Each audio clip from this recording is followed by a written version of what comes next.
ভালো জুতা পরতে পারে নাই, এখন একটা পাঞ্জাবি পরে 12,000, 15,000, 20,000 টাকা দামের পাঞ্জাবি পরে। এত টাকা পয়সার মালিক কোথা থেকে হইলো? অর্থাৎ তারা দোসর, এই আওয়ামী লীগের দোসরের সাথে হাতাহাত করে টাকা পয়সার মালিক হয়েছে। এখন তারা জুলাই সনদ করে, জুলাই সনদকে বিক্রি করেছে।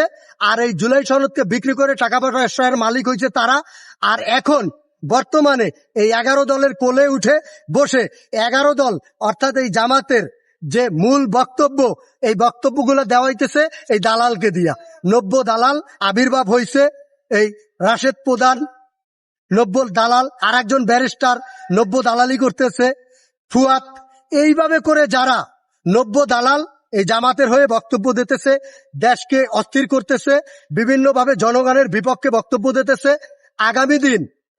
আগামী দিন আবারও রাজপথে এই জুলাই যোদ্ধারা আন্দোলন করবে। এই 90 রাজাকার গুপ্ত সংগঠন এবং যারা এখন জুলাই সনদকে বিক্রি করে যারা এইটারে বিতর্ক করছে তাদের বিরুদ্ধে আন্দোলন হবে, সংগ্রাম হবে, যাতে আগামী দিন আর তারা জনগণের বিপক্ষে যে কোনো কিছু তারা টাকা পয়সার মালিকান না হইতে পারে।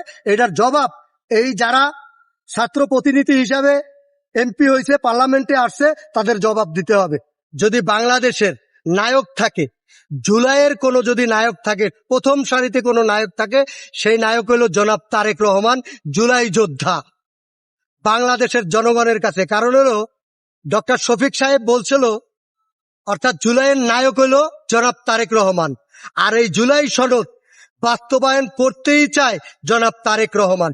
31টা দফা দিয়েছে, এই 31 দফার ভিতরে টোটাল বাস্তবায়ন যা কিছু আছে এটার ভিতরে আছে। এবং জুলাই সনদ বাস্তবায়ন করতে চায় জনাব তারেক রহমান।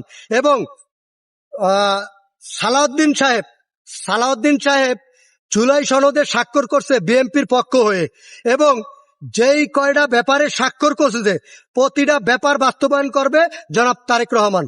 কিন্তু ওই গুপ্ত সংগঠন এবং জামাত বর্তমানে যারা 11 দল তারা কিন্তু জুলাই সনদে প্রথম সিগনেচার করতে চায় নাই।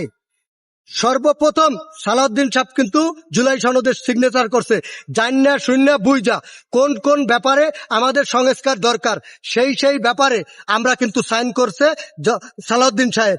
অতএব তারপরে জামাত সাইন করছে। আর ওই যে যারা এখন বর্তমানে নাহিদ, আসিফ, তারা কিন্তু এই জুলাই সনদে সিগনেচার করে নাই। জুলাই সনদে সিগনেচার করছে তারা নির্বাচনের পরে। কারণ কি জানেন? তারা জুলাই সনদে সিগনেচার করে না এই কারণে, তাদের মূল উদ্দেশ্য ছিল দালালি। যদি তারা মূলত নির্বাচন চায় নাই, যদি নির্বাচনটা ঠেকাইতে পারতো, ডক্টর ইউনূসরে আরো কিছুদিন যদি রাখতে পারতো, তাইলে দেখতেন তারা দালালি করে বাংলাদেশকে পুরা বিক্রি করে ফেলতো।